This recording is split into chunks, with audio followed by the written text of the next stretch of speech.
Yes, reka tugusuhuze twifurize ibihe byiza wowe dukurikira umunsi ku wundi ku makuru n'ibiganiro dutegura umunsi ku wundi.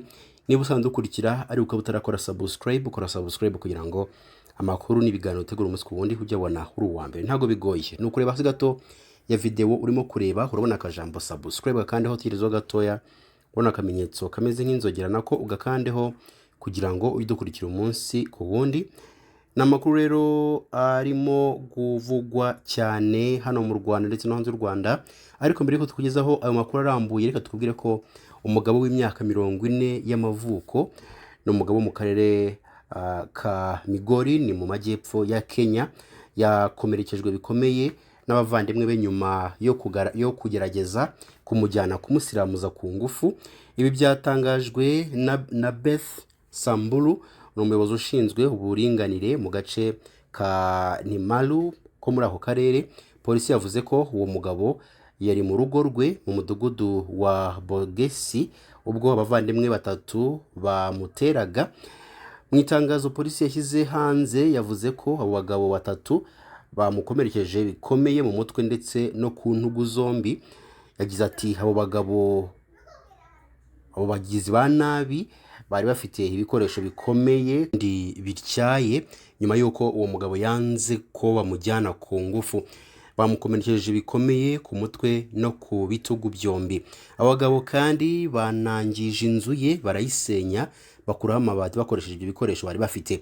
Polisi yavuze ko nyuma yo kumutabara uwo mugabo yajyanywe kwa muganga kugira ngo yitabweho, mu gihe abakekwa icyo cyaha bagishakishwa n'inzego z'umutekano. Naho uwitwa Kantarama Konsole w'imyaka 32 y'amavuko wari umujyanama w'ubuzima mu kagari ka Kigabiro no murenge wa Nyabitekeri mu karere ka Nyamasheke yapfiriye mu rugo rwa Kanyenzi Elifazi uvugwaho kuba ari umuvuzi wa gakondo. Makuru yemejwe n'umugabo wa nyakwigendera ari witwa Uzabakiriho Trajan.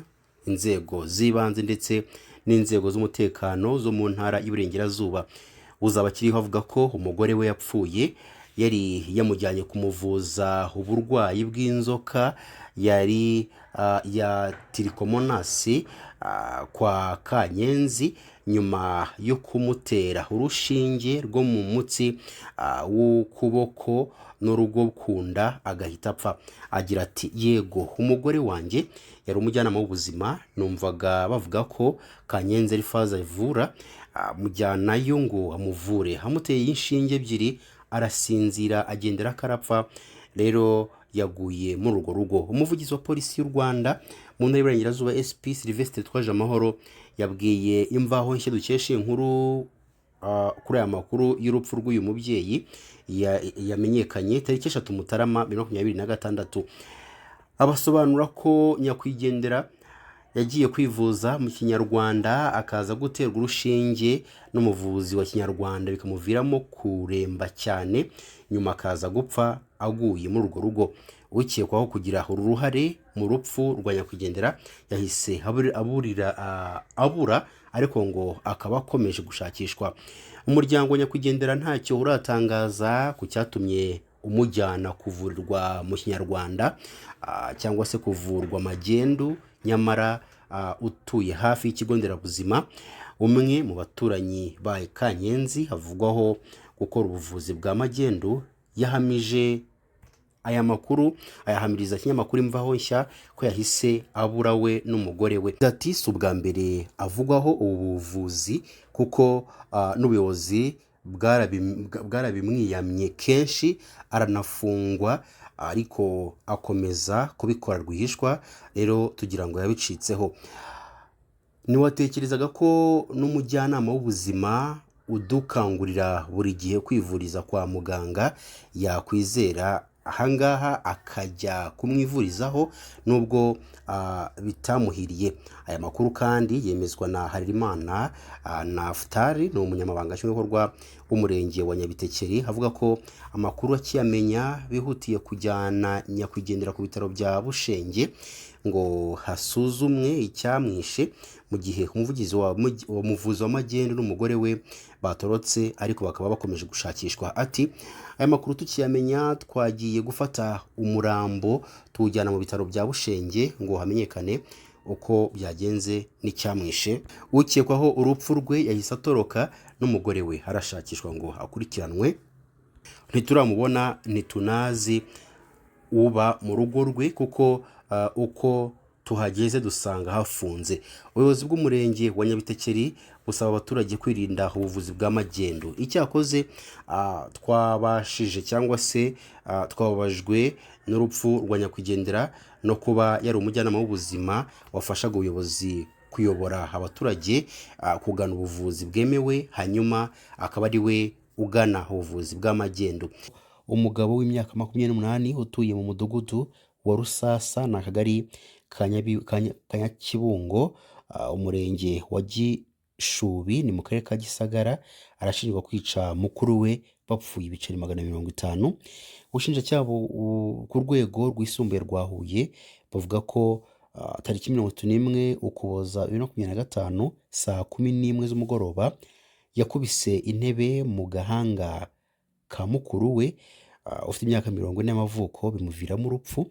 Mu ibazwa rye nk'uko ubushinjacyaha bukuru bivuga, ukekwa yavuze ko ubwo bari barimo kunywa inzoga ku mubyeyi wabo yishyuje mukuru we amafaranga 250 y'amafaranga y'u Rwanda yari amurimo, amubwira ko ntayo yamuha. Baratongana maze yegura agatebe bari bicayeho akamukubita mu gahanga agwa hasi, bamujyana kwa muganga. Bigeze mu rukerera uyu musaza, nubwo atari umusaza afite imyaka 40, arapfa. Rero uyu mugabo arabisabira imbabazi.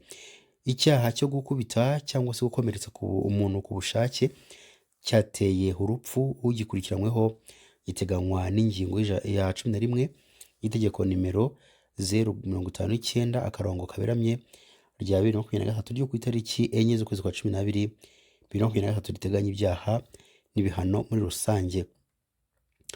Ku yindi nkuru nanone tushaka kugarukaho ni inkuru ivuga ko Uwizeye Juvenal wo mu karere ka Karongi yasanzwe mu muhanda Karongi Muhanga yapfuye, hagakekwa ko yagonzwe n'imodoka, umushoferi yabona amwishe agahita akomeza.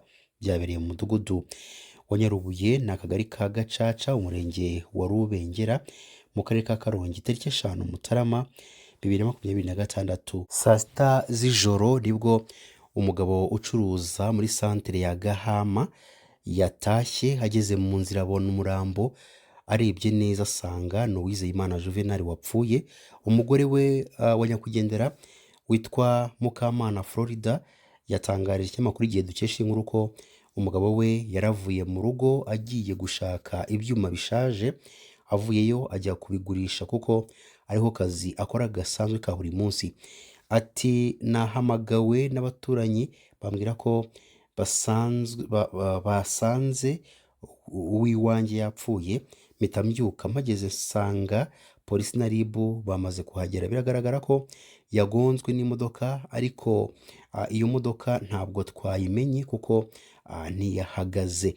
Mukamana witabaje inshuti n'abavandimwe bakamufasha kubona 42,000 n'amafaranga 305 yo gupimisha umurambo, 60,000 by'amafaranga y'u Rwanda yo kwishyura imodoka yatwaye umurambo, n'50,000 by'amafaranga y'u Rwanda yo kugura isanduku yo gushyinguramo. Asaba abayobozi ko bwamufasha akabona impozamarira. Umunyamabanga nshingwabikorwa w'umurenge wa Rubengera witwa Ayabagabo Faustin yatangaje ko iperereza ry'ibanze ryagaragaje ko Uwizeye Juvenal yishwe n'ikinyabiziga cyamugonze. Ati umurambo wajyanywe ku bitaro bya Kibuye gukorerwa isuzuma mbere y'uko ushyingurwa.